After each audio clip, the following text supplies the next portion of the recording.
വ്ളോഗ്സോ അങ്ങനെ എന്തൊക്കെയോ കുറെ പിള്ളേരുണ്ടോ, യൂഷ്വൽ സൈക്കോ കുറെ വ്ളോഗുകളുണ്ടല്ലോ. അപ്പൊ സഹായിച്ചേ പറ്റുള്ളൂ, അല്ലാണ്ട് എനിക്ക് മുന്നോട്ട് ജീവിക്കാൻ പോലും പറ്റില്ല.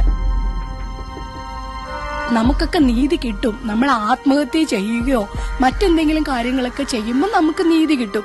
അങ്ങനെ അല്ലായിരുന്നല്ലോ സംഭവിച്ചത്. യാഥാർത്ഥ്യം സ്ത്രീകൾ തമ്മിലോ ഞങ്ങൾ ഭരണസമിതി അംഗങ്ങൾ തമ്മിലുള്ള ഐക്യമില്ല. എല്ലാവർക്കും നമസ്കാരം. അൻസിബ ഹസൻ. അൻസിബ ഹസന്റെ ഫാൻസ് ഉണ്ടെങ്കിൽ, ഞാനിപ്പോൾ അൻസിബയുടെ ഫാനാണ് കേട്ടോ, ഫാൻസ് ഉണ്ടെങ്കിൽ വീഡിയോ ലൈക്ക് ചെയ്യുക, വീഡിയോ ഷെയർ ചെയ്യുന്നത് നിങ്ങളുടെ ഇഷ്ടം, ചാനൽ സബ്സ്ക്രൈബ് ചെയ്യുക, അതുപോലെ ഹൈപ്പ് കൊടുക്കുക. കാരണം ഞാനിപ്പോൾ അൻസിബയുടെ ഒരു ഫാനായി മാറിയിരിക്കുകയാണ്. അതുപോലെ തന്നെ ജസ്റ്റിസ് ഫോർ അൻസിബ എന്ന ഹാഷ്ടാഗ് ഇനി നമ്മൾ അധികം ക്രിയേറ്റ് ചെയ്യണം. കാരണം അത്യാവശ്യം ജസ്റ്റിസ് കിട്ടിയിട്ടുണ്ട്. ഇനി അൻസിബ ലവ്, ഈ ഹാഷ്ടാഗ് ഇല്ലെങ്കിലും അല്ലാണ്ട് അൻസിബ ഇട്ടിട്ടൊരു ലവ്, അതാണ് നമ്മൾ ഇനി അൻസിബയെ സപ്പോർട്ട് ചെയ്യാൻ പോകുന്നത് എന്നാണ് ഞാൻ പറഞ്ഞു വെക്കുന്നത്. അപ്പോൾ വളരെയധികം സന്തോഷമുണ്ട്. കാരണം കുറേ എണ്ണത്തിൻ്റെ കരച്ചിലൊക്കെ കാണുമ്പോൾ ഇങ്ങനെ അന്തസ്സായിട്ട് നല്ലവണ്ണം ചിരി വരുന്നുണ്ട് ഉള്ള കാര്യം പറയാമല്ലോ. ശ്വേതാ മേനോനൊക്കെ ഓടിയ വഴിയിൽ പുല്ല് പോയിട്ട് ഇനി ഒരു പഴുതാര പോലും അവിടെ വരത്തില്ല. ആ അവസ്ഥയിലാണ് ശ്വേതാ മേനോനൊക്കെ ഓടിയ വഴി. പിന്നെ ലക്ഷ്മിപ്രിയ മാത്രം ഇപ്പോഴും കിടന്ന് ഒരച്ഛൻ്റെ രോദനം എന്ന് പറയുന്നത് പോലെ നല്ല പോലെ പശു കിടന്ന് കരയുന്നത് പോലെ കരയുന്നുണ്ട്. കുറച്ച് ബീഫ് എടുക്കട്ടെ.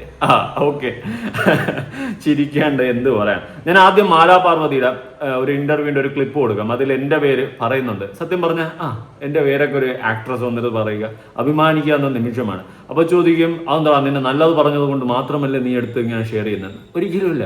നമ്മുടെ ലക്ഷ്മിപ്രിയ ചേച്ചി 2-3 ദിവസം മുന്നേ എൻ്റെ ഫോട്ടോ അടക്കം ഷെയർ ചെയ്തിട്ടുണ്ടായിരുന്നു ഫേസ്ബുക്കിൽ, അവരുടെ അക്കൗണ്ടിൽ. അന്ന് തന്നെ ഞാൻ അഭിമാനപൂർവ്വം ഞാനിങ്ങനെ ആലോചിക്കണം, ഞാൻ ആരായിട്ടാ. ഓക്കെ, ഇപ്പോൾ ഓരോരുത്തരായിട്ട് എൻ്റെ പേരൊക്കെ പറയുന്നുണ്ട്. വളരെയധികം സന്തോഷമുണ്ട്. എന്തായാലും അതെന്തുകൊണ്ടാണ് പറഞ്ഞതെന്ന് ചോദിച്ചു കഴിഞ്ഞാൽ, അൻസിബയെ ബിഗ് ബോസിൽ കണ്ടതുകൊണ്ട് അൻസിബയുടെ റിയൽ ക്യാരക്ടർ നമുക്ക് അത്യാവശ്യം അറിയാമെന്ന് എടുത്തൊരു സ്റ്റേറ്റ്മെന്റ് ഞാൻ പലതവണയായിട്ട് എൻ്റെ വീഡിയോയിൽ പറഞ്ഞിട്ടുണ്ടായിരുന്നു. അവളുടെ റിയൽ ക്യാരക്ടർ ബിഗ് ബോസിൽ എന്താണെന്ന് നമ്മൾ കണ്ടതാണ് എന്ന് പല ഇടങ്ങളിലായി ഞാൻ പറഞ്ഞിട്ടുണ്ട്. അതുകൊണ്ട് തന്നെ അത് ഈ മാലാ പാർവതി ചേച്ചി കണ്ടിട്ടുണ്ട് എന്നാണ് ഞാൻ മനസ്സിലാക്കുന്നത്. അതിനെ തുടർന്ന് അവർ എൻ്റെയും ഈശോ സൈക്കിളുടെ പേരെടുത്ത് പറയുന്നുണ്ട്. നമുക്കൊന്ന് കണ്ടു നോക്കാം ആ ഭാഗം. അല്ല, അൻസിബ മാറുമെന്ന് നമുക്ക് തോന്നുന്നില്ല. അതാണ് ലോകത്തിൽ വരുമ്പോഴത്തേക്ക് അത്രയും നെയ്വായിട്ട് ഒരാൾ വളർന്നു വരുമോ എന്ന് അത് നമുക്ക് ഭയങ്കര. ടിനി ടോമിനെ അവസരങ്ങൾ തട്ടിയെടുക്കാൻ വേണ്ടി ചെയ്തു എന്നൊക്കെ പറഞ്ഞിട്ട് പറയുമ്പോഴും അൻസിബ ചോദിക്കുന്നത്, ഞാൻ എന്തിനാണ് അദ്ദേഹത്തോട് എനിക്ക് അസൂയ തോന്നുന്നത്? ഞങ്ങൾ രണ്ടുപേരും 2 തലങ്ങളിൽ നിൽക്കുന്ന, അല്ലെങ്കിൽ ജൂനിയർ ആയിട്ടുള്ള ഒരു കുട്ടിയായിട്ട് വന്നിട്ടേ ഉള്ളൂ. ടിനിയോട് അത്തരത്തിലുള്ള ബാലിശമായിട്ടുള്ള ഒരുപാട് സ്റ്റേറ്റ്മെന്റ്സ് ഒരിക്കലും അംഗീകരിക്കാൻ പറ്റില്ല. കാരണം എന്താ അറിയോ, ടിനി ടോമിന് ഒരു ഏറ്റവും വലിയ വിഷയം ഉണ്ടായത് പ്രേം നസീറിന്റെ വിഷയത്തിലാണ്. പ്രേം നസീർ സാറിനെ അറ്റാക്ക് ചെയ്ത ഭയങ്കര വിഷയമായ ആരെ ഇടപെട്ടെ തീർത്തു കൊടുത്തേ? അൻസിബ പോയി പ്രേം നസീർ ഫൗണ്ടേഷനിൽ പോയി സംസാരിച്ച് തീർത്ത്, ജനം ടി വി കൊണ്ടുപോയി ഇന്റർവ്യൂ കൊടുത്ത് തീർത്ത്. അങ്ങനെയുള്ള അൻസിബയാണ് അസൂയ എന്ന് പറയുന്നത്. അൻസിബ ശരിക്കും ബിഗ് ബോസ് കണ്ട ഒരുപാട് പേര്, ഞാനത് കാണാറുണ്ടായിരുന്നില്ല, പക്ഷെ കണ്ട ഒരുപാട് പേര് പറയുന്നുണ്ട് ഭയങ്കര നീറ്റായിട്ട് എല്ലാ കാര്യങ്ങളും സത്യസന്ധമായിട്ട് മാത്രം ചെയ്യുന്ന ഒരു കുട്ടിയായിരുന്നു. ഞാനും ബിഗ് ബോസ് കാണാറില്ല. ഞാൻ ഈ ചില യൂട്യൂബൊക്കെ കണ്ടു ഈ അടുത്ത കാലത്ത്. എന്തോ പേരൊക്കെ എനിക്കറിയത്തില്ല, എന്തോ ലക്ഷ്മിപ്രിയ വ്ളോഗ്സോ അങ്ങനെ എന്തൊക്കെയോ കുറെ പിള്ളേരെന്തോ യൂഷ്വൽ സൈക്കോ കുറെ വ്ളോഗുകളുണ്ടല്ലോ. സന്തോഷം. അതിൽ വ്ളോഗ്സ് യൂഷ്വൽ സൈക്കോ പറഞ്ഞല്ലോ, സന്തോഷം, അംഗീകരിച്ചിരിക്കുന്നു. അതവിടെ നിൽക്കട്ടെ. അപ്പോൾ ഇത് എനിക്ക് കുറേ പേര് അയച്ചു തന്നെ കേട്ടോ. പിന്നെ ചിലവരൊക്കെ എൻ്റെ വേറെ വീഡിയോയുടെ കമന്റ് ബോക്സിൽ ഒന്ന് കമന്റ് ചെയ്തിട്ടുണ്ടായിരുന്നു, മാലാ പാർവതി ചേച്ചി ഇങ്ങനെ ഇന്റർവ്യൂവിൽ എൻ്റെ പേര് പറഞ്ഞു. ഞാൻ ദൈവമേ, അവരും എന്നെ എടുത്ത് അലക്കിയ എന്നാണ് ഞാൻ വിചാരിച്ചത്. അതിനെ തുടർന്ന് ചെക്ക് ചെയ്തപ്പോൾ നല്ലതാ പറഞ്ഞത്, നല്ലതാ, സന്തോഷമുണ്ട്. ഓക്കെ, ഇനി ഞാനൊരു പോസ്റ്റ് കൊടുക്കാം. എൻ്റെ ശവം കാണാൻ പോലും ഒരുത്തരും വരരുത്. അമ്മ സംഘടനയിൽ നിന്നും രാജിവെച്ച് നടി ലക്ഷ്മിപ്രിയയുടെ എന്ത് വൈകാരിക കുറിപ്പ് വരില്ല, ആരും വരില്ല, പേടിക്കണ്ട. ഈ ഭീഷണി, ഈ കള്ളക്കരച്ചില്, ഇതൊക്കെ കുറെ ആയില്ലേ? ഇത് വർഷങ്ങൾക്ക് മുന്നേ തുടങ്ങിയ പരിപാടിയാണല്ലേ. ഇനിയിപ്പോ ഒന്നുകിൽ അകത്താവും, അല്ലെങ്കിൽ പൈസ തിരിച്ചു കൊടുക്കേണ്ടി വരും. ഏത് കേസിൽ? Check, criminal കേസാ. അകത്തായി കഴിഞ്ഞാൽ ഇത്ര വർഷം അകത്ത് കിടക്കേണ്ടി വരും, അല്ലെങ്കിൽ 20 ലക്ഷം കൊടുക്കേണ്ടി വരും. 20,16,000 രൂപ കൊടുക്കേണ്ടി വരും. എന്തായാലും അടപടലം തേഞ്ഞൊട്ടി എന്നുള്ളൊരു കാര്യത്തിൽ ഒരു സംശയവും വേണ്ട. വായ്ത്താളങ്ങളും തള്ളും, ഒരു കുറവുമില്ല. ലക്ഷ്മിപ്രിയ ഉയരടെ എന്നിട്ട് കിടന്ന് കരയുന്നതും ആ നാടകവും, ഇതെന്തുവാ ഇത്? ഇങ്ങനെ ഒരു അടുത്ത് വേറൊരു പോസ്റ്റ് കൊടുക്കാം. ശ്വേതാ മേനോന്റെ ധീരമായ പ്രതികരണം. ചിലർ മനഃപൂർവ്വം വേട്ടയാടി. പിന്തുണയുമായി തമിഴ് തെലുങ്ക് വനിതാ താര കൂട്ടായ്മകൾ പിന്തുണ കൊടുത്തോണ്ടിരിക്കുകയാണ്. ശ്വേതാ മേനോൻ ധീരമായി പോരാടി എന്നൊക്കെയാണ് പറയുന്നത്, കോപ്പാണ്. എന്തായാലും അൻസിബയെ തകർക്കാനും അൻസിബയുടെ ഈ ഉണ്ടായ പോസിറ്റീവിനെ തകർത്തുകൊണ്ട് അമ്മ സംഘടനയെ അടക്കം തകർക്കാൻ വേണ്ടിയിട്ട് പല കറുത്ത കൈകളും നീങ്ങുന്നുണ്ട് എന്നുള്ള കരക്കമ്പിയിലെ സംസാരം ഞാൻ അറിഞ്ഞിട്ടുണ്ട്. ഓക്കെ, ഇങ്ങനെ പല വിഷയങ്ങളും ഇനി വരാം. അൻസിബയെ തകർക്കാൻ ശ്രമിക്കാം, ഈ അമ്മ സംഘടനയെ തകർക്കാൻ ശ്രമിക്കാം, അങ്ങനെ പലതും ഇനി മുന്നോട്ട് വരുമെന്നുള്ളൊരു കാര്യത്തിൽ ഒരു മാറ്റവും വേണ്ട. ഇനി മാലാ പാർവതി ചേച്ചി ന്യൂസിന് കൊടുത്ത ബൈറ്റിലെ കുറച്ച് കാര്യങ്ങൾ പറയാം. അൻസിബ ഒരുപാട് കാര്യങ്ങൾ നമ്മളോട് മുന്നേ സംസാരിച്ചത് തെളിവ് അടക്കം നമ്മളോട് പറയാത്തതുമായ പല കാര്യങ്ങളും ഒരു 10-22 മിനിറ്റ് കൊണ്ട് കൃത്യമായി ആ കുട്ടി സംസാരിച്ചു. ആ സംസാരിച്ചത് നിശബ്ദമായി ശ്വാസമടക്കി മുഴുവൻ അംഗങ്ങളും കേട്ടിരിക്കുകയും അതിന് തിരിച്ചൊരു വാക്ക് പറയാനാവാതെ ഭരണസമിതി ഇറങ്ങിപ്പോവുകയും ചെയ്തു. അതാണ് ഉണ്ടായത്. ആ കുട്ടിയുടെ ഒരു കാര്യത്തിന് പോലും അവരെപ്പോഴും മറുപടി കൊടുത്തിട്ടില്ല. ആ കുട്ടി ഉന്നയിച്ച പല കാര്യങ്ങളുണ്ട്. അതിനകത്ത് അഴിമതി എന്നുള്ളതല്ല, ഈസി തീരുമാനിക്കാത്തുള്ള പണച്ചെലവ്, ഈസിയുടെ അനുവാദമോ സമ്മതമോ ഇല്ലാതെ ലക്ഷങ്ങൾ ചെലവാക്കിയതിൻ്റെ അത് ആരോട് ചോദിച്ചിട്ട് ചിലവാക്കി, എന്തിനു ചിലവാക്കി, ഇതെന്തിനാ അതായത് സ്വജനപക്ഷപാതം, ഒരു ഭരണസമിതി അംഗത്തിൻ്റെ ഭർത്താവിന് എന്തുകൊണ്ടാണ് ഒരു കാര്യം കൊടുത്തത് തുടങ്ങിയ ഒരുപാട് കൃത്യമായ ചോദ്യങ്ങൾ. പിന്നെ അതിനകത്ത് എതിർക്കുന്ന ആൾക്കാരെ വർഗീയവൽക്കരിക്കാനും അല്ലെങ്കിൽ അവരെ എതിർപ്പ് നേരിടാനായി വ്യക്തിഹത്യ നടത്തുന്ന രീതിയിലുള്ള കാര്യങ്ങളും എല്ലാം അവർ പറഞ്ഞപ്പോൾ പിന്നീട് അവർ വന്ന് ഇത് അംഗീകരിക്കുമോ, പ്രസിഡന്റാണ് ചോദിക്കേണ്ടത്, റിപ്പോർട്ട് അംഗീകരിക്കുന്നുണ്ടോ എന്ന് ചോദിച്ചപ്പോൾ നമ്മുടെ ആനുവൽ ജനറൽ ബോഡി അംഗങ്ങൾ ആരും തന്നെ അനങ്ങിയില്ല, ആരും കൈയടിച്ചില്ല, അനങ്ങിയില്ല, ഒന്നും മിണ്ടാതെ ഇരുന്നു. 2-3 പ്രാവശ്യം ചോദിച്ചു, ആരും അനങ്ങിയില്ല. അവർക്ക് ഇറങ്ങിപ്പോകേണ്ടി വന്നു. വെളിയിലിറങ്ങി അവർ ബാബുരാജിൻ്റെയോ സിദ്ദിഖിൻ്റെയോ ഒക്കെ പേര് പറഞ്ഞത് അവർ എന്നോട് പറഞ്ഞതുപോലെ ഇനി മീഡിയയുമായി നമുക്ക് യുദ്ധം നടത്താം, നിങ്ങൾ മീഡിയയിൽ കൂടെയാണല്ലോ ഞങ്ങളെ ഇതാക്കിയത്, അപ്പം മീഡിയയിൽ കൂടെ ഇനി ഞങ്ങൾ യുദ്ധം നടത്തിക്കോളാം എന്ന് പറഞ്ഞാണ് ഇറങ്ങിപ്പോയത്. അപ്പോൾ അവരങ്ങനെ ഒരു നെറേറ്റീവ് മുമ്പോട്ട് വെച്ചായിരിക്കും. പക്ഷേ ഇന്നലെ സംഭവിച്ചത് അതൊന്നുമല്ല. അൻസിബ എന്ന് പറയുന്ന ഒരു പെൺകുട്ടിയുടെ മുമ്പിലാണ് അവർ മുട്ടുമടക്കിയത്. അത് അൻസിബ അവിടെ ഇരുന്ന് അൻസിബയുടെ ഒരു ചെറിയ വിഷയം ലീൽ ചെയ്യാൻ വയ്യാതെ അൻസിബയെ അവിടെ ഒറ്റപ്പെടുത്തിയിട്ട് അൻസിബ അവിടെ നിന്ന് ഇറങ്ങി വന്ന്, അൻസിബയ്ക്ക് അത്ര വലിയ സപ്പോർട്ടും ക്ലൗട്ടും റബ്ബർ സ്റ്റാമ്പും ആയിരുന്നെങ്കിൽ അൻസിബ ആ ഭരണസമിതി അവിടെ ഈ മീഡിയയുടെ മുമ്പിൽ അവർക്ക് വരേണ്ട കാര്യമില്ലായിരുന്നു. ആ കുട്ടിയെ ഒരു വർഗീയവാദിയാക്കി ചിത്രീകരിക്കുമെന്നുള്ള ഭയം കൊണ്ടാണ് അത് പൊതുസമൂഹത്തിനിടയ്ക്ക് വന്ന് സംസാരിച്ചത്. അത് ഇന്നലെ അത് പറയുകയും ചെയ്തു. എന്നെ വേറെ തരത്തിൽ എന്നെ എല്ലാവരുടെ അടുത്തും എത്തിക്കും, ഞാൻ തെളിവായിട്ട് നടക്കേണ്ടി വരില്ലായിരുന്നോ എന്ന് ആ കുട്ടി ചോദിക്കുകയും ചെയ്തു. അപ്പം ആ കുട്ടിയുടെ സംഭാഷണം വളരെ കൃത്യമായിരുന്നു, സ്പഷ്ടമായിരുന്നു, സ്ഫുടമായിരുന്നു, ഹൃദയസ്പർശിയായിരുന്നു. ആൾക്കാർക്ക് കണ്ണ് നിറയുന്ന തരത്തിൽ ആ കുട്ടി സംസാരിച്ചു. അത് അനുഭവിച്ച കാര്യങ്ങളും വേട്ടയാടലിനെ കുറിച്ചും എല്ലാം. അപ്പോൾ അത് പറഞ്ഞു കഴിഞ്ഞപ്പോഴത്തേക്ക് എല്ലാവരും അൻസിബയോടൊപ്പം നിന്നു. ഇവർക്കൊന്നും പറയാൻ വയ്യാതെ ഇവർ ഇറങ്ങി വന്ന് ബാബുരാജിൻ്റെ ഇടവേള ബാബുവിൻ്റെ സിദ്ദിഖിൻ്റെയും പേര് പറയുന്നതിനോടൊപ്പം അൻസിബ എന്നും കൂടെ ഒരു പേര് പറഞ്ഞിരുന്നെങ്കിൽ നന്നായിരുന്നേനെ എന്ന് എനിക്ക് തോന്നിപ്പോയി. എന്ന് വെച്ചാൽ അത്രയും അൻസിബയുടെ ശക്തമായ ഇടപെടലാണ് അൻസിബ കൂടെ ഉണ്ടായിരുന്ന ഭരണസമിതിയെ മുട്ടുകുത്തിക്കാനായിട്ട് കാരണമായത് എന്നാണ് എൻ്റെ പക്ഷം. ഞാൻ കണ്ടത് അതൊക്കെയാണ്. എന്തായാലും എൻ്റെ ഇപ്പോഴും ഉള്ളൊരു അഭിപ്രായം അൻസിബ അടുത്ത് സംഘടനയിൽ പ്രസിഡന്റായിട്ട് എന്തെങ്കിലും വരണമെന്നാണ്. പക്ഷെ അവർക്ക് താല്പര്യമില്ല എന്നുള്ള രീതിയിലും കാര്യങ്ങൾ വരുന്നുണ്ട്. നമുക്ക് അതിലോട്ട് വരാം. അതിനു മുന്നേ കുറച്ച് വർഷങ്ങൾ പിന്നാടി പോകാം. നമുക്ക് ടൈം മെഷീൻ കറക്കി വയ്ക്കും. എല്ലാവരും ടൈം മെഷീൻ കറക്കും.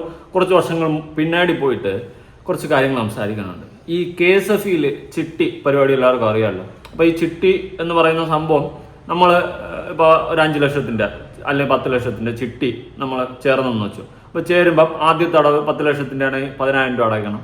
പിന്നെ മാസം 7,500 അങ്ങനെ അത് ഓരോ ഇതിൻ്റെ കാൽക്കുലേഷൻ പോലെ ആയിരിക്കും. ചിലപ്പോൾ 5 ലക്ഷത്തിന് 5,000, പിന്നെ അതിൻ്റെ 3,000 സംതിങ് അങ്ങനെയൊക്കെ അടക്കേണ്ടി വരും.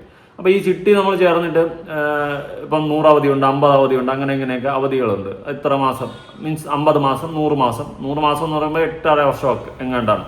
അപ്പോൾ ഇത്രയൊക്കെ അടച്ചടച്ച് നമ്മൾ പോകണം. 7,500 വെച്ച് 100 അവധി അടയ്ക്കുമ്പോൾ 7,50,000 അടയും. തിരിച്ച് കിട്ടുമ്പം 9 ലക്ഷത്തി ചില്ലുവാൻ എന്തോ കിട്ടും.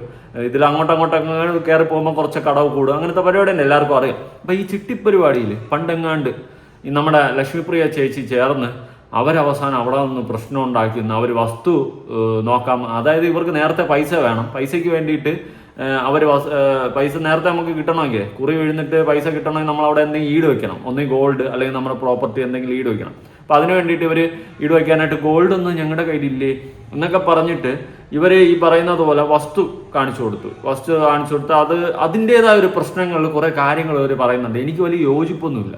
എന്തായാലും നിങ്ങൾ ആ വിഷയം കേൾക്കണം. അന്ന് മുതലേ തുടങ്ങിയ കരച്ചില്ല. അന്ന് അതുപോലെ അവർ വേറൊരു സ്റ്റേറ്റ്മെന്റ് പറയുന്നുണ്ട്, ഇവർ 6 പേരെ കൊണ്ട് ചേർത്ത് 1 കോടിയുടെ വെച്ചിട്ട് 6 കോടിയുടെ അങ്ങനെ എങ്ങാണ്ട് ഇത്, അപ്പൊ മാസം അടവ് വരുമ്പോൾ 1 ലക്ഷത്തിന് മേളിൽ, അപ്പൊ 6 പേരുടെയും കൂടി ഇവർ ചേർത്തടയ്ക്കുമെന്ന് അങ്ങനെ എന്തൊക്കെയോ പറയുന്നുണ്ട്. 6 പേരുടെയും കൂടി ഇവർ ചേർത്തടയ്ക്കുമെങ്കിൽ മാസം 6 ലക്ഷത്തോളം രൂപ വരുമാനം ഇവർക്ക് വേണ്ടി. അങ്ങനെ വരുമ്പോൾ അത്രയും വരുമാനം എവിടെ നിന്ന് ഇവർക്ക് എന്നുള്ളൊരു ക്വസ്റ്റ്യൻ വരും. അതിന് മാത്രം സിനിമ ഉണ്ടായിരുന്നോ? അതിന് മാത്രമുള്ള ക്യാരക്ടർ ഉണ്ടായിരുന്നോ? ഇല്ല. അപ്പം അങ്ങനെ വരുമ്പോൾ അവിടെ കുറേ ചോദ്യചിഹ്നങ്ങൾ വരുന്നുണ്ട്, കുറേ സംഭവങ്ങളൊക്കെ അവിടെ ഒരു കുരുക്ക് നൂലാമാലകൾ വിഷയങ്ങൾ വരുന്നുണ്ട്. എന്തായാലും അന്ന് ഈ വിഷയവുമായി ബന്ധപ്പെട്ട് ഈ പറയുന്ന നമ്മുടെ സ്വന്തം ലക്ഷ്മിപ്രിയ ചേച്ചി പറഞ്ഞ കുറച്ച് കാര്യങ്ങളുണ്ട്, നമുക്ക് അതൊന്ന് കേട്ടു നോക്കാം. സഹായിച്ചേ പറ്റുള്ളൂ, അല്ലാണ്ട് എനിക്ക് മുന്നോട്ട് ജീവിക്കാൻ പോലും പറ്റില്ല. നമുക്കൊക്കെ നീതി കിട്ടും. നമ്മൾ ആത്മഹത്യ ചെയ്യുകയോ മറ്റെന്തെങ്കിലും കാര്യങ്ങളൊക്കെ ചെയ്യുമ്പോൾ നമുക്ക് നീതി കിട്ടും. എന്താണ് ലക്ഷ്മി സംഭവിച്ചത്? ഇത് ഫേസ്ബുക്ക് പോസ്റ്റ് കണ്ടു. ശരിക്കും അതിനകത്തിൽ എഴുതിയിരിക്കുന്നത് തന്നെയാണ് സംഭവിച്ചിരിക്കുന്നത്. ശരിക്കും പറഞ്ഞാൽ എനിക്കൊരു ചെറിയ എമൗണ്ടിൻ്റെ റിക്വയർമെൻ്റ് ഉണ്ടായിരുന്നു. അപ്പോൾ ഇവിടുത്തെ പിന്നെ റീജിയണൽ ഓഫീസുണ്ട് കാക്കനാട്, ഞാൻ അവിടെ പോയിട്ട് ചോദിച്ചു എങ്ങനെയാണ് നിങ്ങളുടെ ചിട്ടി സ്കീമെന്നൊക്കെ ചോദിച്ചപ്പോൾ അവരാണ് എൻ്റെ അടുത്ത് പറഞ്ഞത് ഇങ്ങനെ തൃപ്പൂണിത്തുറ ബ്രാഞ്ചിൽ നിന്നാണ് ഇനിയിപ്പോൾ ഉടനെ പുതിയ കുറി തുടങ്ങാനായിട്ട് പോകുന്നത്, അപ്പോൾ ലക്ഷ്മി അവിടെ ഒന്ന് കാണുമോ എന്ന് ചോദിച്ചിട്ട് അവിടുത്തെ ഒരു അമ്പിളി എന്ന് പറഞ്ഞിട്ടൊരു മാമിൻ്റെ നമ്പറും എനിക്ക് തന്നു. അങ്ങനെ ഞാൻ ആ പുള്ളിക്കാരിയെ കോൺടാക്ട് ചെയ്തു. അവർ വളരെ പ്ലീസിങ് ആയിട്ട് സംസാരിക്കുകയൊക്കെ ചെയ്തു. അങ്ങനെ അവിടെ പോയിട്ട് ഞാൻ ഈ ചിട്ടിയെക്കുറിച്ചൊക്കെ അന്വേഷിച്ചു. അപ്പോൾ ആദ്യത്തെ അടവെന്ന് പറഞ്ഞാൽ 2 ലക്ഷമാണ്. പിന്നെ നമുക്ക് 30% കിഴിവ് പോയിട്ട് പിന്നെ 1.5 ലക്ഷം രൂപ വെച്ചിട്ട് അങ്ങനെ 48 മാസമാണ് അടവ് വരുന്നത്. അപ്പോൾ പിന്നെ ഞാൻ പറഞ്ഞു എനിക്കൊരു പിന്നെ ഇപ്പോൾ എൻ്റെ ഒരു ആവശ്യം എന്ന് പറഞ്ഞാൽ എനിക്കൊരു 50 ലക്ഷം രൂപയുടെ ആവശ്യമാണ് എനിക്കുള്ളത്. അപ്പോൾ കുറി വീഴുമ്പോൾ നിങ്ങൾ എനിക്ക് ആ തുക എനിക്ക് തരണം എന്ന് പറഞ്ഞു. അപ്പോഴത്തേനും ഓക്കെ. അപ്പം ഞാൻ പറഞ്ഞു എനിക്ക് ആകെ വേറെ പ്രോപ്പർട്ടി ഒന്നും എനിക്ക് കേരളത്തിലില്ല, ആകെപ്പാടെ എനിക്കുള്ളത് തൃശ്ശൂർ ഒരു 2800 സ്ക്വയർ ഫീറ്റ് ഒരു വീടും 15 സെൻറ്റ് സ്ഥലവുമാണ്, അത് മാത്രമേ എനിക്ക് ഉള്ളൂ എന്നൊക്കെ ഞാൻ പറയുകയും ചെയ്തു. അപ്പോൾ അതിന് വർഷങ്ങൾക്ക് മുമ്പ്, അത് ഹൗസിംഗ് ബോർഡിൻ്റെ വീടാണ്, അപ്പോൾ അത് വർഷങ്ങൾക്ക് മുമ്പ് തന്നെ കളക്ടർ, തൃശ്ശൂർ അന്നത്തെ കളക്ടർ വാല്യൂ ഇട്ടിട്ടുള്ളത് പെർ സെൻറ്റിന് 80 വെച്ചിട്ടാണ്, 80,000 വെച്ചിട്ടാണ് ഇട്ടിട്ടുള്ളത്. അപ്പോൾ സ്വാഭാവികമായിട്ട് ഇന്ന് മാർക്കറ്റ് വാല്യൂ എത്രയോ കൂടിയിട്ടുണ്ട്. ഞങ്ങൾ തന്നെ വേറൊരു ഓണറുടെ കയ്യിൽ നിന്നാണ് ഞങ്ങൾ മേടിച്ചത്, അപ്പോൾ തന്നെ വാല്യൂ കൂടിയിട്ടുണ്ടാകും. അപ്പോൾ അവർ പറഞ്ഞു ആ പ്രോപ്പർട്ടിൻ്റെ ഡീറ്റെയിൽസ് ഒക്കെ കേട്ട് കഴിഞ്ഞപ്പോൾ ഇത് വെച്ചിട്ട് നമുക്ക് സുഖമായിട്ട് തരാം. അപ്പോൾ 70 ലക്ഷമാണ് നമുക്ക് വരുന്നത്, അപ്പോൾ 20 ലക്ഷം അവിടെ ഡെപ്പോസിറ്റ് ചെയ്തിട്ട് എനിക്ക് 50 ലക്ഷം തരാം എന്ന് പറഞ്ഞു. അപ്പോൾ ഞാൻ ഓക്കെ എന്നൊക്കെ പറഞ്ഞ് ഭയങ്കര ഹാപ്പി ആയിട്ട് ഒരു ചിട്ടി ചേരാനുള്ളതൊക്കെ എഴുതി കൊടുത്തു. അത് കഴിഞ്ഞപ്പോൾ ഈ അമ്പിളി എന്ന് പറഞ്ഞ മാം എന്നെ വീണ്ടും കോൺടാക്ട് ചെയ്തിട്ട് പറഞ്ഞു മാം ഇപ്പോൾ ചിട്ടി നമ്മളിങ്ങനെ പോസ്റ്റ്പോൺ ചെയ്ത് വെക്കുകയാണ്, കാരണം ഈ കോവിഡിൻ്റെ പ്രശ്നമൊക്കെ ഉള്ളതുകൊണ്ട് ആൾക്കാരൊന്നും ചേരുന്നില്ല, മാമിന് പറ്റുമോ ഒരെണ്ണം കൂടി എടുക്കാൻ പറ്റുമോ എന്ന് ചോദിച്ചു. അപ്പോൾ എന്നെ സംബന്ധിച്ച് ഞാൻ എൻ്റെ ഒരു വലിയ ഓരോരുത്തരുടെ ജീവിതത്തിലും ഒരു സ്വപ്നം എന്ന് പറയുന്നൊരു കാര്യം ഉണ്ടാവുമല്ലോ, വലിയ മനുഷ്യർക്കും ഉണ്ടാവും, ചെറിയ മനുഷ്യർക്കും ഉണ്ടാവും, നമ്മളെപ്പോലത്തെ സാധാരണക്കാർക്കും ഉണ്ടാവും.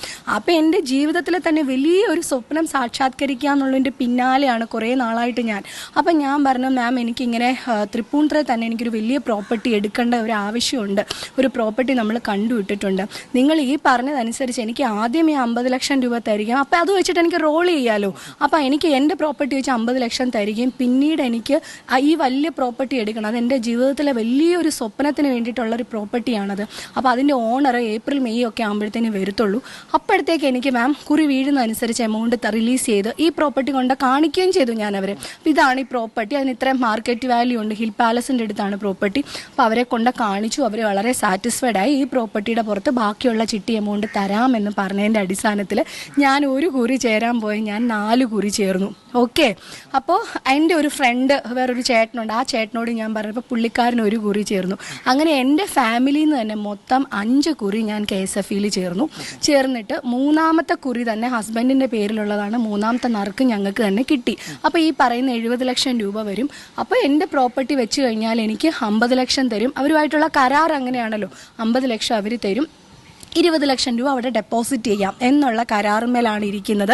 നമ്മളുടെ പ്ലാനിങ് മുഴുവനും നമ്മൾ വർക്കൗട്ട് ചെയ്യുന്നത് അതനുസരിച്ചാണ്. കാരണം ഈ 6 ലക്ഷം രൂപ അടയ്ക്കുക എന്ന് പറഞ്ഞാൽ ഇപ്പോഴത്തെ ഒരു കണ്ടീഷനിൽ നമ്മളെ കൊണ്ട് സാധിക്കുന്നില്ല. അപ്പോൾ ഈ മന്ത്ലി അപ്പോൾ ഇത് തന്നെ നമുക്ക് കുറച്ച് നാൾ റോൾ ചെയ്യാനുള്ളൊരു എമൗണ്ട് ഉണ്ടല്ലോ എന്നുള്ളൊരു പ്രതീക്ഷയിലാണ് നമ്മളിത് ചെയ്യുന്നത്. അപ്പോൾ പിന്നെ ഇവർ വാല്യുവേഷന് വേണ്ടിയിട്ട് അതിന് മുമ്പ് ഡോക്യുമെൻസിൻ്റെ ബാക്കി കാര്യങ്ങളൊക്കെ കൊടുത്തു, സ്കെച്ച്, പ്ലാൻ, ഇങ്ങനെ കുറേ സംഭവങ്ങളുണ്ടല്ലോ, ഇതെല്ലാം കൊടുത്തു. അവരതൊക്കെ നോക്കി വളരെ സാറ്റിസ്ഫൈഡ് ആണ്. ലീഗലിന് അയച്ചു, ലീഗലിൽ എല്ലാ കാര്യങ്ങളും ഓക്കെ പറഞ്ഞു. അത് കഴിഞ്ഞിട്ട് എൻ്റെ പിന്നെ ഹസ്ബൻഡുമായിട്ട് ഇവർ തൃശ്ശൂർ പോയിട്ട് പ്രോപ്പർട്ടി വാല്യുവേഷന് വേണ്ടിയിട്ട് പോയി. അതുവരെയൊക്കെ എല്ലാം ഭംഗിയായിട്ട് നടന്നു. അത് കഴിഞ്ഞപ്പോൾ ഇവരെന്നെ വിളിച്ചിട്ട് പറഞ്ഞു 1,15,00,000 രൂപ ഇപ്പം എങ്ങനെ പോയാലും മാർക്കറ്റ് വാല്യൂ ഉള്ളൊരു സ്ഥലമാണത്. ആ സ്ഥലത്തിന് KSFE ഇടുന്നൊരു വാല്യൂ എന്ന് പറഞ്ഞാൽ 78 ലക്ഷം രൂപയാണ് വാല്യൂ ഇടുന്നത്. ഓക്കെ, ഈ 76 ലക്ഷം രൂപ.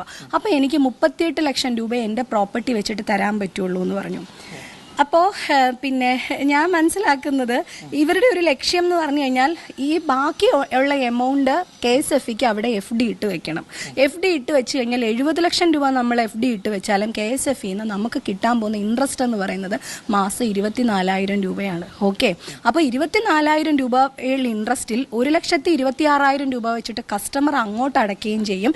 70 ലക്ഷം രൂപ KSFEക്ക് യാതൊരു കൈനനവും ഇല്ലാണ്ട് FD ആയിട്ട് അവർക്ക് ഇടാനും പറ്റും. 4-5 കൊല്ലത്തേക്ക് ഇടാനും പറ്റും. അപ്പോൾ എൻ്റെ റോളിങ് കംപ്ലീറ്റ് തകരുകയല്ലേ, എൻ്റെ എല്ലാ ഇതും പറ്റുകയല്ലേ. അപ്പം ഞാൻ പറഞ്ഞു മാഡം വേറെ എന്താണ് ഒരു വഴി? അപ്പോൾ അവർ പറഞ്ഞു അങ്ങനെയാണെങ്കിൽ മാഡം കുറേ സ്വർണം കൊണ്ടുവരാൻ പറഞ്ഞു. അപ്പം എൻ്റെ കയ്യിലൊക്കെ ഒരു മാക്സിമം പോയ ഒരു 10-40 പവൻ്റെ സ്വർണം കാണും, അതിൽ കൂടുതലൊന്നുമില്ല. അപ്പോൾ സ്വർണത്തിന് ഇവർ വാല്യൂ ഇടുന്നതെന്ന് പറഞ്ഞാൽ പിന്നെ പവൻ 24,000 രൂപയാണ് ഒരു പവൻ്റെ പുറത്തിടുന്നത്. ഒരു പവൻ സ്വർണത്തിൻ്റെ ഇന്നത്തെ വാല്യൂ എന്ന് പറയുന്നത് 37,000-38,000 രൂപയാണ്. അപ്പോൾ അങ്ങനെ വരുമ്പോഴും ഭയങ്കരമായൊരു അന്തരമുണ്ട്. അപ്പോൾ ഞാൻ മനസ്സിലാക്കിയെടുത്തോളം കിലോ കണക്കിന് സ്വർണം നമ്മൾ ഈ ഒരു KSFEയിലെ ജാമ്യത്തിന് വേണ്ടിയിട്ട് നമ്മൾ കിലോ കണക്കിന് സ്വർണം കൊണ്ടുവയ്ക്കേണ്ടി വരും. ഒരു സാധാരണക്കാരനായ ഒരു മിഡിൽ ക്ലാസ് ഫാമിലിയിലുള്ള ആരുടെ കയ്യിലും അത്രയും കിലോ കണക്കിന് സ്വർണം ഇപ്പോഴത്തെ ഒരു വില നിലവാരത്തിൽ ഉണ്ടാവുമെന്ന് ഞാൻ വിചാരിക്കുന്നില്ല. പിന്നെ എന്താണ് ഒരു വഴി? അപ്പം പറഞ്ഞു മാം ഒരു കാര്യം ചെയ്യൂ, വേറെ ഏതെങ്കിലും ഒരു പ്രോപ്പർട്ടി കൊണ്ടുവരാൻ പറഞ്ഞു. അപ്പം ഞാൻ പറഞ്ഞു എനിക്ക് അങ്ങനെയുള്ള സൗഹൃദങ്ങളൊന്നും ഇല്ല. നമുക്കൊരു പ്രോപ്പർട്ടി തന്ന് സഹായിക്കാൻ പറ്റുമോ? നമ്മളെ കടം തന്ന ചെറിയ എമൗണ്ടൊക്കെ നമുക്കിപ്പോൾ അങ്ങോട്ടും കൊടുക്കാറുണ്ട് ഇങ്ങോട്ടും കിട്ടാറുണ്ട് എന്നല്ലാതെ നമുക്കൊന്നും നമ്മുടെ ജീവിതത്തിലൊന്നും അങ്ങനത്തെ ഒരു സഹായമൊന്നും കിട്ടുന്ന ആൾക്കാരല്ല. അതൊന്നും നമ്മളെ സംബന്ധിച്ചില്ല. അപ്പോൾ ഇങ്ങനെ ട്രിവാൻഡ്രത്ത് പോയി കഴിഞ്ഞപ്പോൾ എൻ്റെ ഹസ്ബൻഡിൻ്റെ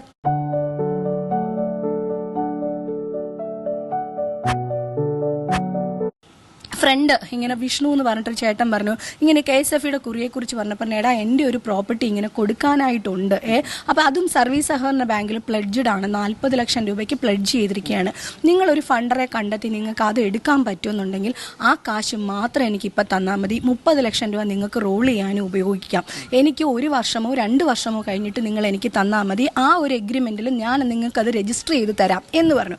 അപ്പോൾ ശരിക്കും പറഞ്ഞാൽ ഈ പ്രോപ്പർട്ടി നമ്മുടെ കൊടിയേരി ബാലകൃഷ്ണൻ സാറിൻ്റെ വീട്ടിലോട്ട് കയറുമ്പോൾ ഫസ്റ്റ് പ്ലോട്ടാണ്, റോഡ് സൈഡിലുള്ള പ്ലോട്ടാണ്. അതായത് മരുതൻകുഴി, ട്രിവാൻഡ്രം അറിയുമെന്ന് എനിക്കറിയില്ല, ട്രിവാൻഡ്രം മരുതൻകുഴി ജംഗ്ഷനിൽ നിന്ന് 400 മീറ്റർ മാത്രം അകലെയുള്ള ഒരു പ്രോപ്പർട്ടിയാണിത്. സെൻറ്റിന് അവിടെ ഇന്നത്തെ മാർക്കറ്റ് വാല്യൂ അനുസരിച്ചാണെങ്കിൽ പോലും 17-18 ലക്ഷം രൂപ മാർക്കറ്റ് വാല്യൂ ഉള്ളൊരു പ്ലോട്ടാണ്. അപ്പോൾ അവിടുത്തെ മാനേജറാണ് വന്നിട്ട് വാല്യുവേറ്റ് ചെയ്യേണ്ടത്. അപ്പോൾ ഇവർ ജസ്റ്റ് ഫോണിൽ ഡിസ്കസ് ചെയ്തു. ഇവിടുത്തെ മാനേജർ വിളിച്ച് സംസാരിച്ചപ്പോൾ പുള്ളി പറഞ്ഞു അവിടെ 10-16 ലക്ഷം വെച്ചിട്ട് സെൻറ്റിന് വിലയുണ്ട് കേട്ടോ എന്ന് ആ പുള്ളി പറഞ്ഞു. അവിടുത്തെ മാനേജറുടെ പേര് അഷ്റഫ് എന്ന് പറഞ്ഞിട്ട് ഒരാളാണ്, ശാസ്തമംഗലം ബ്രാഞ്ചിൻ്റെ മാനേജർ. അദ്ദേഹം പറഞ്ഞു 10-16 ലക്ഷം വിലയുണ്ട് എന്ന് പറഞ്ഞു. അപ്പോൾ ഇവർ ഞങ്ങളെ വിളിച്ചിട്ട് മാം അത് വെച്ചിട്ട് നമുക്ക് 70 ലക്ഷം തരാം, മാമിൻ്റെ തൃശ്ശൂരത്തെ പ്രോപ്പർട്ടി വേണ്ട കേട്ടോ എന്നൊക്കെ ഇവർ ഭയങ്കര ഹാപ്പി ആയിട്ട് എൻ്റെ അടുത്ത് പറഞ്ഞു. അതനുസരിച്ച് ഈ വിഷ്ണു എന്ന് പറഞ്ഞ ചേട്ടനും ജിനീഷ് എന്ന് പറഞ്ഞ ചേട്ടനും കൂടെ ഈ പ്രോപ്പർട്ടി വാല്യുവേറ്റ് ചെയ്യിക്കാനായിട്ട് ഇദ്ദേഹം വേണം വരാനായിട്ട്. അവിടെ കൊണ്ടുവന്ന് കാണിക്കുമ്പം ഇദ്ദേഹം പറയുന്നത് ആ പ്രോപ്പർട്ടി ഒരു മാനേജർക്ക് യാതൊരു വിധത്തിലും യോജിക്കാത്ത രീതിയിലായിരുന്നു അദ്ദേഹത്തിൻ്റെ പെരുമാറ്റം. ഫസ്റ്റ് ഓഫ് ഓൾ പറഞ്ഞാൽ ഇദ്ദേഹം ആ പറമ്പൊന്ന് കാണാൻ പോലും കൂട്ടാക്കുന്നില്ല. ട്രിവാൻഡ്രത്തെ പ്രോപ്പർട്ടി നമ്മളെ തൃശ്ശൂരത്തെ ഓൾറെഡി കണ്ടല്ലോ അവിടുത്തെ. അപ്പോൾ ഈ മാനേജർ എന്ന് പറഞ്ഞ മനുഷ്യൻ ഈ പ്രോപ്പർട്ടി ഒന്ന് കാണാൻ പോലും കൂട്ടാക്കുന്നില്ല. ഫയല് ഡോക്യുമെന്റ്സ് ഒക്കെ കൈ കൊടുക്കുമ്പോൾ പുള്ളി അത് വാങ്ങിക്കാനും ഒന്നും കൂട്ടാക്കുന്നില്ല. എന്നിട്ട് ഇവരെ വിളിച്ചിട്ട് പറഞ്ഞു 8 ലക്ഷം രൂപ മാത്രമേ സെന്റിന് ആ പ്രോപ്പർട്ടിക്ക് കൊടുക്കാൻ പറ്റുള്ളൂ എന്ന്. ബസ് ഓടിക്കൊണ്ടിരിക്കുന്ന പ്രോപ്പർട്ടിയുടെ ബസ് ഓടുന്നതിൻ്റെ 1.5 സെന്റ് ഇനിയിപ്പോൾ റോഡ് വീതി കൂട്ടി പോയി കഴിഞ്ഞാൽ ബാക്കിയുള്ളതാണ് ഈ 10.25 സെന്റ് സ്ഥലം എന്ന് പറയുന്നത്. അതിന് ഇവർ പറയുന്നത് 8 ലക്ഷം രൂപ വെച്ചിട്ടേ മാർക്കറ്റ് വാല്യൂ ഉള്ളൂ എന്നാണ് പറയുന്നത്. ഇവരെ വിളിച്ചിട്ട് അങ്ങനെയാണ് പറയുന്നത്. അപ്പോൾ എന്നെ വിളിച്ചിട്ട് മാഡം അത് നടക്കില്ലല്ലോ. അപ്പോൾ ഒരു പ്രോപ്പർട്ടിക്ക് പിന്നെ മാർക്കറ്റ് വാല്യൂ എന്ന് പറഞ്ഞിട്ട് ഇവർ KSFE ഇടുന്നൊരു വിലയുണ്ട്. മാർക്കറ്റ് വാല്യൂ അതിൻ്റെയൊക്കെ 4 ഇരട്ടി ആയിരിക്കും. അപ്പോൾ KSFE ഇടുന്നൊരു വില ഇപ്പം 40 ലക്ഷം ആണെന്നുണ്ടെങ്കിൽ നമുക്ക് 20 ലക്ഷം രൂപ ഇവർ തരത്തുള്ളൂ. മനസ്സിലാവുന്നുണ്ടോ? അപ്പോൾ തമ്പാനൂർ ജംഗ്ഷനിലോ നമ്മൾ തൃപ്പൂണിത്തുറ ജംഗ്ഷനിലോ എറണാകുളത്തെ MG റോഡിലോ ഒരു സ്ഥലം കൊണ്ട് കാണിച്ചാലും KSFE പറയാൻ പോകുന്നത് ഈ കാര്യങ്ങളാണ് പറയാൻ പോകുന്നത്. അപ്പോൾ ആ സാറിനെ ഞാൻ ഡയറക്റ്റായിട്ട് പോയി കണ്ടു. അഷ്റഫ് എന്ന് പറഞ്ഞ സാറിനെ ഞാൻ ഡയറക്റ്റായിട്ട് പോയി കണ്ടു. സാറ് ഞങ്ങളാണിത് 3 മാസമായി കുറി വീണ് കിടക്കുന്നു, ഞങ്ങൾക്ക് അത് എങ്ങനെയെങ്കിലും എടുക്കണം, എനിക്കിപ്പോൾ ശരിക്കും പറഞ്ഞാൽ അങ്ങോട്ട് എമൗണ്ട് അടയ്ക്കാൻ പോലും പറ്റുന്നില്ല എന്ന് പറയുമ്പോൾ പുള്ളി പറയുന്നത് നമ്മളായിരുന്നു, എനിക്ക് മനസ്സിലായില്ല കേട്ടോ എന്നൊക്കെ പറഞ്ഞിട്ട് പുള്ളി പറയുന്നത് ഇവിടെ കുറി ഇപ്പം തുടങ്ങാനായിട്ട് പോവാ, താൻ ഒരു 2-3 കുറി ഇവിടെ ചേരാൻ, എന്നാൽ തനിക്ക് ഞാൻ 1 കോടി രൂപ അതിന് വാല്യൂ ഇട്ട് തരാമെന്ന്. അപ്പോൾ 1 കോടി രൂപ KSFE വാല്യൂ ഇട്ടാൽ അതിൻ്റെ പകുതി 50 ലക്ഷം നമുക്ക് കിട്ടുള്ളൂ. അപ്പോൾ ആ 50 ലക്ഷം രൂപ എനിക്ക് കിട്ടാൻ വേണ്ടിയിട്ട് ഞാൻ വീണ്ടും 6 ലക്ഷം രൂപ വെച്ചിട്ട് ശാസ്തമംഗലത്ത് ബ്രാഞ്ചിൽ അടയ്ക്കണം. അപ്പം ഞാൻ പിറ്റേ ദിവസം വീണ്ടും അദ്ദേഹത്തിനെ പോയിട്ട് കാണുമ്പോൾ പുള്ളി നിർബന്ധമായിട്ടും എന്നെ കൊണ്ട് ഞാൻ അടുത്ത കുറി ചേരാം എന്ന് പറഞ്ഞിട്ട് 1 കുറിയെങ്കിലും ചേരാമെന്ന് പറഞ്ഞിട്ട് എന്നെ കൊണ്ട് അവരവിടെ എഴുതി മേടിപ്പിക്കുകയാണ് ചെയ്തത്. എനിക്ക് ചേരാൻ പറ്റില്ല, എനിക്കത് കൊടുക്കാൻ പറ്റില്ലെന്ന് എനിക്ക് നന്നായിട്ട് അറിയാം. എങ്കിലും അപ്പോഴത്തെ ആ ഒരു നമ്മളെ ഒരു വേറൊരു ഇതിൽ കൊണ്ട് ആക്കുക, എന്നിട്ട് നമ്മളെ കൊണ്ടുവന്ന് അവിടെ ചിട്ടി ചേരാമെന്നും പറഞ്ഞ് എഴുതി ഒപ്പിടിപ്പിച്ചിട്ട് വന്നിട്ടും പുള്ളി വാല്യുവേഷൻ റിപ്പോർട്ടോ കാര്യങ്ങളോ ഒന്നും ഇങ്ങോട്ട് അയക്കുന്നില്ല. അപ്പോഴത്തേനും ഞാൻ വിളിച്ചപ്പോൾ മാഡം ഒന്നും ഇങ്ങോട്ട് കിട്ടിയിട്ടില്ലല്ലോ, പിന്നെ എന്താ ചെയ്യുന്നത്? അപ്പം ഞാൻ പറഞ്ഞു ശരി മാഡം അതൊക്കെ പോട്ടെ, മാഡം ഈ 38 ലക്ഷം എനിക്ക് തരാമെന്ന് പറഞ്ഞല്ലോ, അതിൻ്റെ ഞാൻ എത്രയോ ലക്ഷം ഇപ്പം തന്നെ അടച്ചു, ഈ കാശ് കൂട്ടി തന്നെ വെച്ചിരുന്നെങ്കിലും എനിക്ക് എൻ്റേതായിട്ടുള്ള ആവശ്യങ്ങൾക്ക് ഉപയോഗിക്കായിരുന്നു. അപ്പോൾ ഈ മാഡം പറഞ്ഞത് എൻ്റെ പ്രോപ്പർട്ടി വെച്ചിട്ട് എനിക്ക് 18 ലക്ഷം രൂപ മാത്രമേ തരാൻ പറ്റുള്ളൂ. ഒരു കാര്യം ആലോചിക്കണം, ഫസ്റ്റ് അടവ് 8 ലക്ഷം, പിന്നീട് അങ്ങോട്ട് 6 ലക്ഷം രൂപ വെച്ചിട്ട് മാസം അടച്ചുകൊണ്ടിരിക്കുന്ന ആൾക്കാരോടാണ് പറയുന്നത് നമ്മുടെ ഈ പ്രോപ്പർട്ടിക്ക് ഈ പറയുന്ന വാല്യുവേഷൻ ഇട്ടത് 38 ലക്ഷം, 76 ലക്ഷം ഇട്ടു, അതിൻ്റെ പകുതി 38 തരാമെന്ന് പറഞ്ഞ KSFE പറയുന്നത് 52 ലക്ഷം രൂപ ഞാൻ അവിടെ ഡെപ്പോസിറ്റ് ചെയ്യണമെന്നും എനിക്ക് അവർ തരാമെന്ന് പറയുന്ന തുക 18 ലക്ഷം രൂപയാണെന്നാണ് പറയുന്നത്. അപ്പൊ ഇതൊക്കെ എവിടെയാണ് നടക്കുന്നത്? ഇത് പിന്നെ ഏത് ലോകത്ത് ഇങ്ങനത്തെ ഓക്കെ. അപ്പോൾ KSFE-യിലെ ചിട്ടിയുടെ കേസാണ് പറയുന്നത്. ഈ പ്രോപ്പർട്ടി കണ്ടിട്ട് അവർക്ക് പറ്റുന്നില്ല അങ്ങനെ ഇങ്ങനെയൊക്കെ പറയുന്നുണ്ട്. ഓക്കെ, വാട്ടവർ, അതല്ല എൻ്റെ ക്വസ്റ്റ്യൻ ഇവിടെ വരുന്നത്. മാസം 6 ലക്ഷം രൂപയോളം അടയ്ക്കാനുള്ള വരുമാനം സോഴ്സ് എവിടെ നിന്നായിരുന്നു ലക്ഷ്മി പ്രിയയ്ക്ക്? അതൊരു ക്വസ്റ്റ്യൻ മാർക്കാണ്. ഓക്കെ, കുടുംബത്തിൽ ഉള്ള കുറേ എണ്ണത്തിനെ കൊണ്ട് ചിട്ടി എടുപ്പിച്ചെന്ന് പറയുന്നുണ്ട്. ഇനി അവരാണോ അടയ്ക്കുന്നത്? അവർ ഒരിക്കലും ലക്ഷ്മിപ്രിയയ്ക്ക് വേണ്ടി അവരുടെ കയ്യിലിരിക്കുന്ന പൈസ എടുത്ത് അടയ്ക്കൂലല്ലോ. വാസ്തവിക്ക് ലക്ഷ്മിപ്രിയ ആയിരിക്കണം ഇതെല്ലാം സ്വന്തമായിട്ട് അടച്ച് ഡീൽ ചെയ്ത്. അപ്പോൾ മാസം 6 ലക്ഷത്തോളം അടയ്ക്കാൻ പ്രാപ്തിയുള്ള ആ വരുമാന സ്രോതസ് എന്തായിരുന്നു? അതൊരു ക്വസ്റ്റ്യൻ മാർക്ക് നിൽക്കുകയാണ്. കുറച്ച് വർഷം മുന്നേ ഉള്ളതാണ്. അതുപോലെ അന്നത്തെ കാലത്ത് ലക്ഷങ്ങളുടെ കണക്കൊക്കെ വെറും പുല്ലുപോലെ പറയുന്നു, എന്നിട്ട് പറയുന്നു ഞാൻ സാധാരണക്കാരിയാണെന്ന്.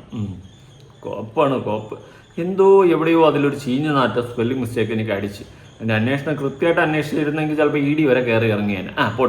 പോട്ടെ നമ്മൾ പാവലക്ഷ്മി പ്രിയ ചേച്ചിയിൽ ഇപ്രാവശ്യത്തേക്ക് വിട്ടേക്ക്. ഇനി നമുക്കൊരു ന്യൂസ് ക്ലിപ്പ് കാണാം. ഭാരവാഹിത്വത്തിലേക്ക് ഇല്ലെന്ന് നടി അൻസിബ.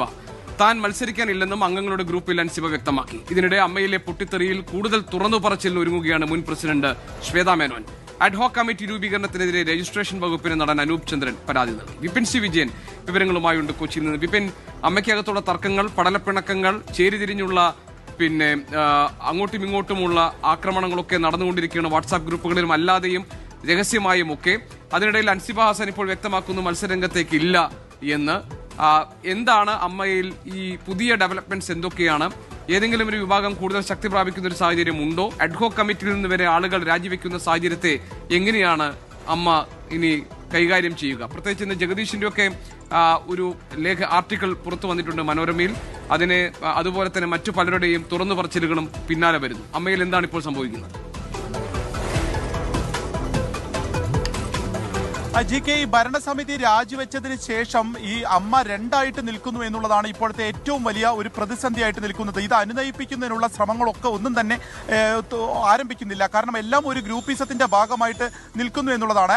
അതിനിടയിലാണ് ഇപ്പോൾ അംഗങ്ങളുടെ വാട്സപ്പ് ഗ്രൂപ്പിൽ തന്നെ അൻസിബ ഹസൻ ഇനി ഞാൻ മത്സരിക്കാനോ ഒരു ഭാരവാഹിത്വം വഹിക്കാനോ ഇല്ല എന്നുള്ളത് അറിയിച്ചിരിക്കുന്നത്. ആർജവുമുള്ള പുതിയ തലമുറ കടന്നു വരട്ടെ, അല്ലെങ്കിൽ പുതിയ അഭിനേതാക്കൾ കടന്നു വരട്ടെ എന്നുള്ളതാണ് ഈ വാട്സപ്പ് ഗ്രൂപ്പിൽ പറഞ്ഞിരിക്കുന്നത്. ഒപ്പം തന്നെ കൂടുതൽ തുറന്നു പറച്ചിലുകൾക്ക് തയ്യാറാവുകയാണ് മുൻ അധ്യക്ഷയായിട്ടുള്ള ശ്വേതാ മേനോനും ഒപ്പം തന്നെ ലക്ഷ്മി പ്രിയയും അടക്കമുള്ളവർ. അവരുടെ ഏറ്റവും പ്രധാനമായിട്ടും ഈ ഭരണസമിതിക്കെതിരെ വന്നിട്ടുള്ള ഒരു ആരോപണം കണക്കുകളിലെ ഒരു സുതാര്യത കുറവ്, ഒരു ക്ലാരിറ്റി ഇല്ലായ്മയായിരുന്നു.